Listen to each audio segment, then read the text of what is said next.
Hello and a very warm welcome to Rajya Sabha Television. You're watching The Big Picture with me, Frank Rausen Pereira. Well, Prime Minister Narendra Modi on Thursday lauded India's efforts to fight the viral coronavirus disease outbreak and said that the country never gave up and kept moving ahead with proactive approach and public participation. We fulfilled our responsibility towards the global community by sending vaccines and training people, the Prime Minister added.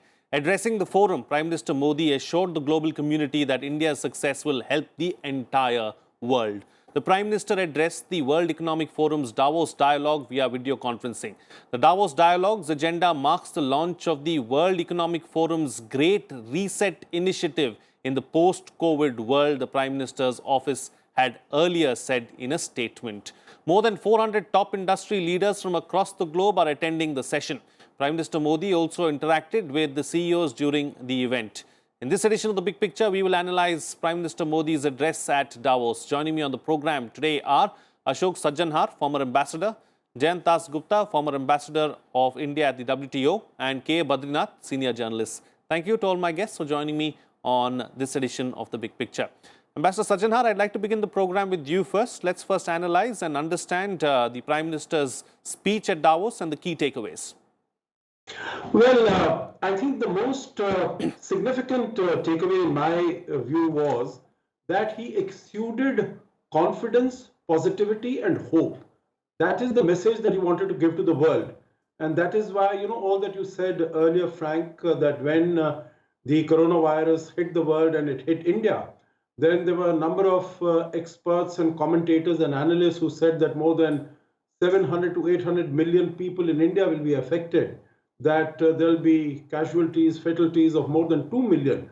But through public participation, India has been able to deal with it in a very appropriate manner. Several, newspapers, several articles, several experts also said the word that they used was we would be devastated as a result of the pandemic. Exactly. But we are nowhere there.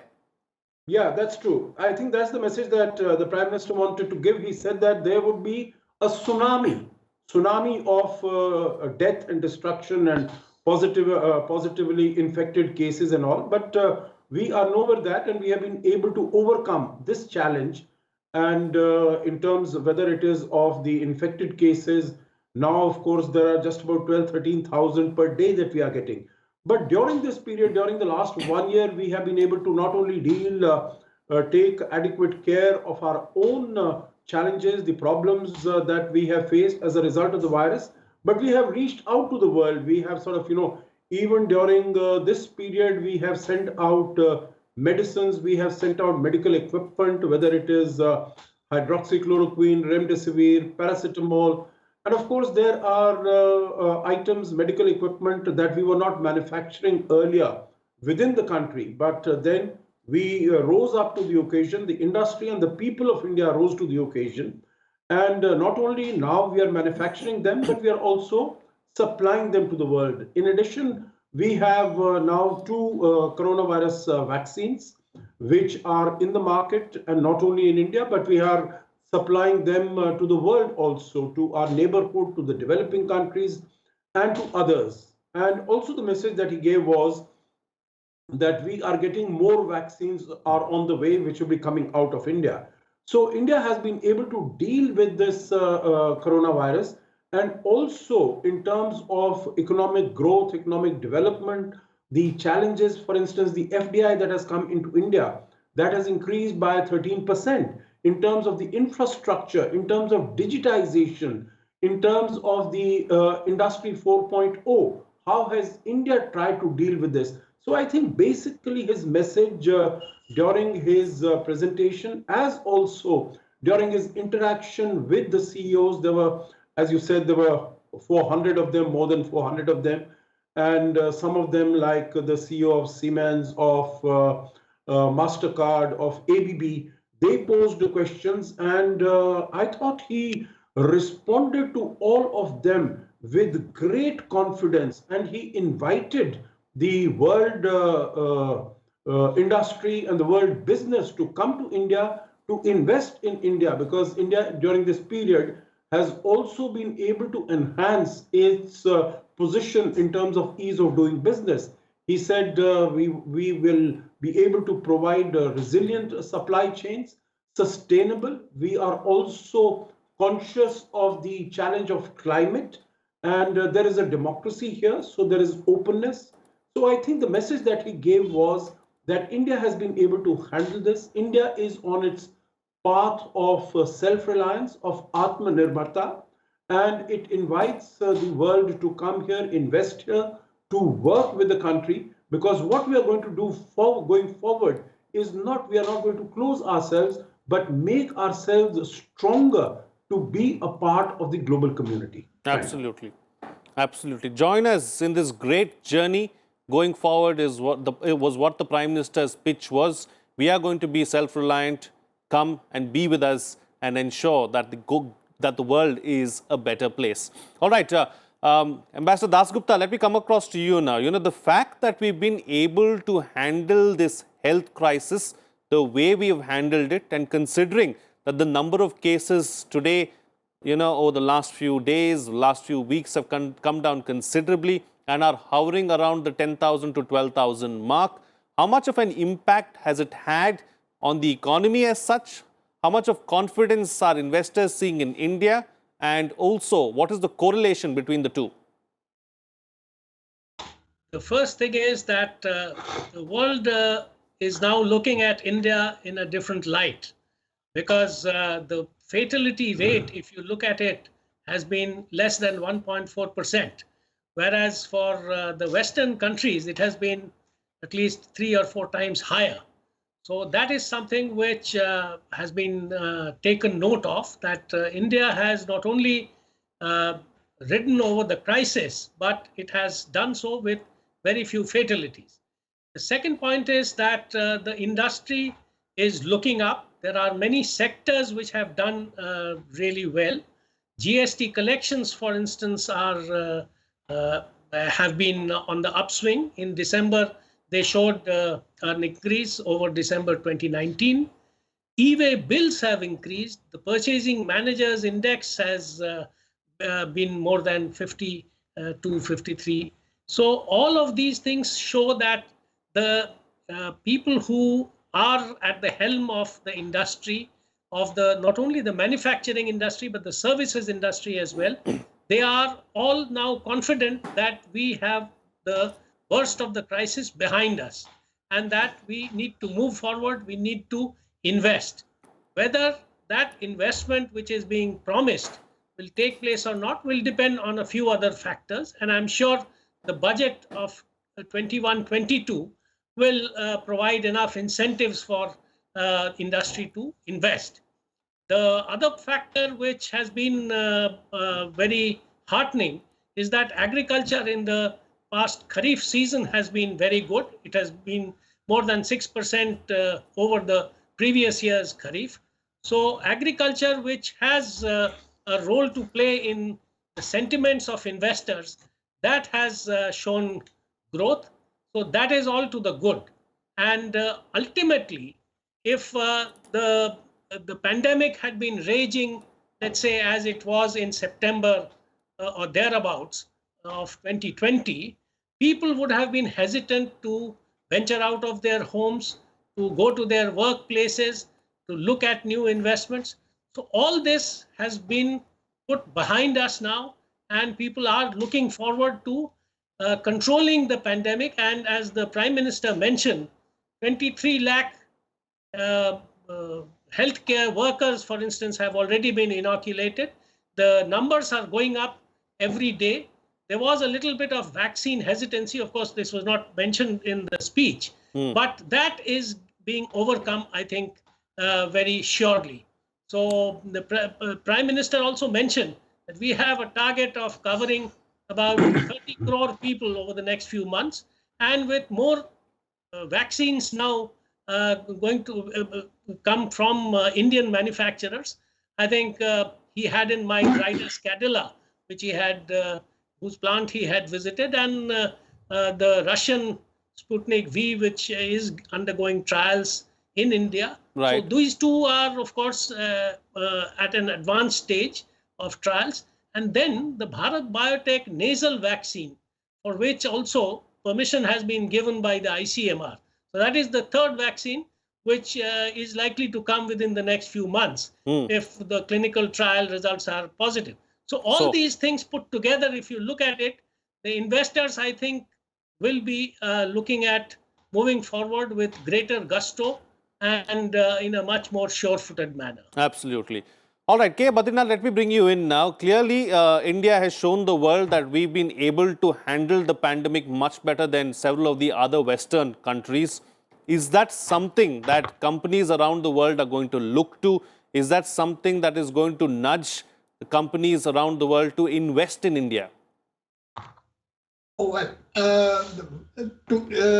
basically this session with the World Economic Forum was on Industry 4.0. That is the fourth industrial revolution that is in the making, and where India stands and how the world looks at us in the backdrop of COVID-19. My point is he has flagged four issues. One is the automation part, one is the robotics part, third is artificial intelligence, then also real-time data. So these are the four pillars which are going to be a part of the Indian establishment's initiative towards a fourth industrial revolution. And also the biggest point he has made to my mind is the fact that how the technology will be harvested for the human good. It's not just commercial issues that are involved, but technology for humanity is the biggest message that has been sent. Like we have done with the healthcare issues, the same way the entire technology revolution that India is going through and making India as a manufacturing hub for the world is also been intertwined with this. In the case of, he talked about opportunities in infrastructure sector, where he thinks that by 2025, there will be about $4.3 trillion opportunity, and companies like ABB, Siemens, and others are already investing, and they're likely to take better exposure in the Indian continent. Second part to this story is that he talked about the productivity-linked incentive scheme, which has been a hit with the foreign investors, and how large companies globally are tapping into Indian opportunity. Third issue that he has talked about is how the corporate taxes have been the least, just 15%, one of the lowest globally, and how GST has been stabilized as a taxation regime. So my point is that he was trying to hard sell India as the largest investment destination globally, and also the IMF projections that India will be the fastest growing economy in the next 1-2 years is a big plus, and it is expected to grow at more than 11.5%. And this seems to be an issue which seems to have been cited. And also the national infrastructure pipeline that has been set up, shelf of projects that have been put together, and the ease with which the investors can enter India and do their business easily, ease of business, and also the startup ecosystem that has been put together, which would support these investments with innovation, seems to have been pointed out by the Prime Minister. Basically, come to India to make money, do business, create employment, and it's not for creating just for India, but for the world. And he's also tried to link up Atmanirbhar Bharat as well as foreign investments, which are most welcome. Sure. And so these two will go tango together as a economic policy formulation. Absolutely. All right. We've spent quite a bit of time on our opening remarks, so I'm going to ask my panelists to be brief in the next round so that we can get closing comments in the end of the program as well. Ambassador Sajanhar, let's talk about vaccine diplomacy now, and India has seen a lot of progress on that front. Can we turn this into gains? Can we turn this into positivities? Can we turn this in our favor? No, absolutely. I think right from the word go, if you see, the vaccine rollout in India took place on the 16th of January. By 20th of January, within a few days, we had delivered 2 million doses to Bangladesh, 1 million to Nepal. The next day, we sent, this was on the 21st. The first was to Bhutan, to Maldives. These are the immediate neighbors. Then also to Myanmar, 1.5 million. So I think, this is basically the two fundamental underlying ethos of India's foreign policy. One is, what the Prime Minister had said when he went to the UN General Assembly in 2014, his first address there. Vasudhaiva Kutumbakam, the whole world is a family, and we treat the whole world as a family. So when the whole world is afflicted by this virus, we are looking after not only ourselves, but we are also caring about the others. And the second is in terms of neighborhood first policy. So, first the neighboring countries, and it is Maldives, it is Mauritius, it is Seychelles, even as far as, the Sagar initiative or the Indo-Pacific initiative is concerned, Sri Lanka, Afghanistan, all the countries in our neighborhood, and even further away. So I think right from the first steps have been very good. You look at the response that has been coming, when the 2 million doses were delivered to Brazil, the President Jair Bolsonaro, he said it is like Hanuman bringing Sanjeevani to us because Brazil is so very badly affected by this. You look at how the Dominican Republic President Roosevelt Skerrit, he wrote to the Prime Minister that with great humility and respect, I urge you to send us some doses. You look at the manner in which the doses were received in Bangladesh. Both the foreign minister and the health minister came and they said, India is a true friend. It helped us in 1971. It is helping us now. So we know what is, and we have seen how Chinese vaccines were not able to go to Bangladesh because the Chinese company asked for money for conducting trials there. And they were to give them 110,000 doses only. And here we have given them gratis 2 million doses. You look at the case of, meaning Pakistan is supposed to be the so-called iron friend of China. They have not been able to get any vaccines. They said by the end of the month, they might be provided with 500,000 doses. Sure. The point I'm making is that our vaccine Maitri diplomacy, this hand of friendship that has been extended to the world, I think it is both commercially as well as earning us goodwill. It will stand us in very good stead. Absolutely. Ambassador Dasgupta, we're looking at investors coming into India. So, what is it that the MNCs, the big companies are looking for when they look to India as a market to invest? The first thing is they want policy stability. If you keep changing your policies and they are not sure what they are going to come up against next year or the year after that, they will be hesitant to invest. And this has been a problem for long with India. We keep changing our policies quite frequently. And I'm not blaming any particular government for this. The second aspect is about ease of doing business. We are tied up too much in red tape, and it is a nightmare for new investors to come in the country still. And if there is, God forbid, if there is some dispute resolution in a commercial dispute takes ages. That is the third thing. The fourth thing is that infrastructure continues to remain poor. And the Prime Minister in his speech at the Davos Forum, he mentioned this, how we are tackling this problem, how much money we are spending in different aspects of infrastructure development. And infrastructure pipeline also, he mentioned in passing. fourth factor is the labor issues, which of course have been now tackled, but they used to be an irritant earlier. And there are still a few wrinkles which need to be ironed out. And the last one, which I must mention, is the erratic power supply and the high cost of power, electricity.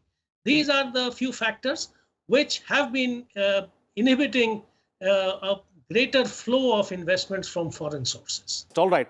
It's time to get quick closing comments now from all my panelists with the best way forward, starting first with you, Ambassador Sajjanar. Well, best way forward basically would be to continue with even greater vigor and confidence what we have been doing. In terms of the reforms that the government has undertaken, they've been huge. For instance, the GST, the IBC, in terms of improvement of physical infrastructure, so many reforms have been undertaken. And also labor reforms also to an extent, but of course they need to be sort of, implemented and put into action in that sense. Ease of doing business also, if you look at it, from about 5-6 years ago, we were at about 142, 143 position. Today, we are at 63 position, if I remember correctly, which is a significant improvement, but still we need to do more. And particularly in terms of inviolability of contracts, I think that is an issue which has really kept us down as far as the ease of doing business is concerned. I think in addition to that, let us say in terms of skilling, in terms of education, we have now the NEP, new education policy. So, when we talk about the physical infrastructure, we also really need also to look at the social infrastructure, which is education, which is health. And I think the importance of health has become very clear, not only to India, but to the whole world. And our health infrastructure, unfortunately, is rather deficient.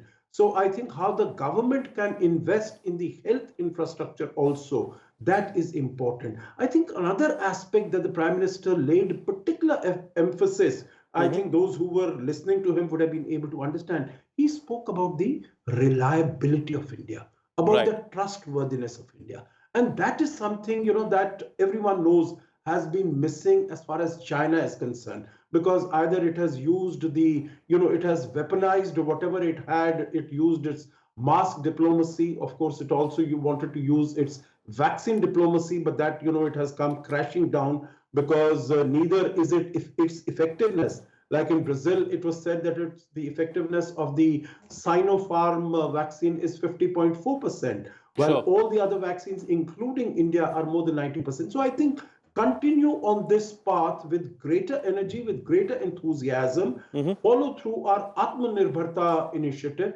and we will have more FDI coming in, more jobs, more employment, and our economy also taking up. Like I said, 13% growth in the FDI even during the coronavirus time, the pandemic time. So when things get normal, and we've seen from 1st February, there's going to be more opening up. I think there'll be much greater possibilities for other countries and industries and companies to come in. Ambassador Dasgupta.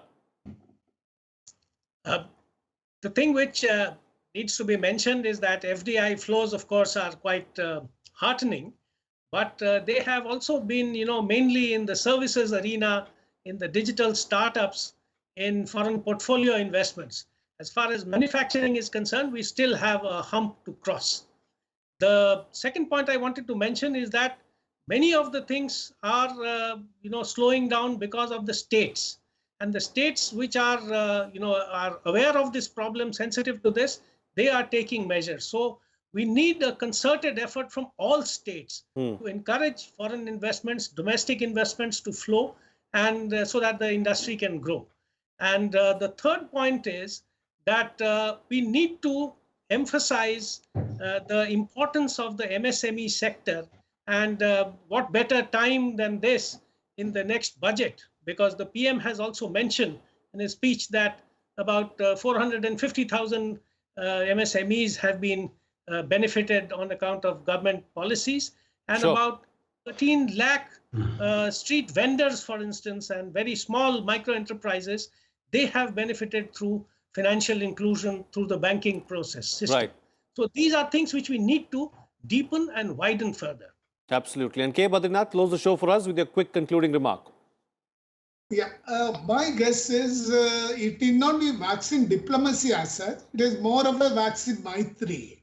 We are extending a hand of friendship on the basis of our Indian Hindu ethos of Vasudhaiva Kutumbakam, as Dr. Jayandas Gupta had pointed out. And my suspicion is that apart from that, if you are friendly, if you consider the entire world as your family, my guess is that everything else will fall in place. Second part to the story is, yes, economy is a big issue, and India is the brightest spot and perhaps the most alluring part of the world. And there is no way for pessimism. There's optimism, hope, and we have much better days to look ahead post-COVID-19. Okay, all right. On that positive note, then I'll call it a wrap on this edition of The Big Picture. Thank you to all my guests for joining me on the program and putting things into perspective for us. What's coming out with this discussion is that Prime Minister Modi did, tried hard to hard sell India as the largest investment destination at Davos, and the fact that India is a bright spot with regards to the economy is ensuring that more countries look towards India. What we are focusing on is the fourth industrial revolution, and more particularly real-time data, robotics, artificial intelligence and automation. How technology will be harvested for human good was the big takeaway or the big message of Prime Minister Modi at Davos. We are just not looking at the commercial aspect of it, but we are looking at humanity at large too. And there will be a technical overhaul, or rather a technological overhaul going forward, and infrastructure opportunities will galore by the year 2025. We are looking at a $4.3 trillion economy and investment as far as infrastructure is concerned. These are some things that we need to look out for. With that, it's a wrap. See you again next time.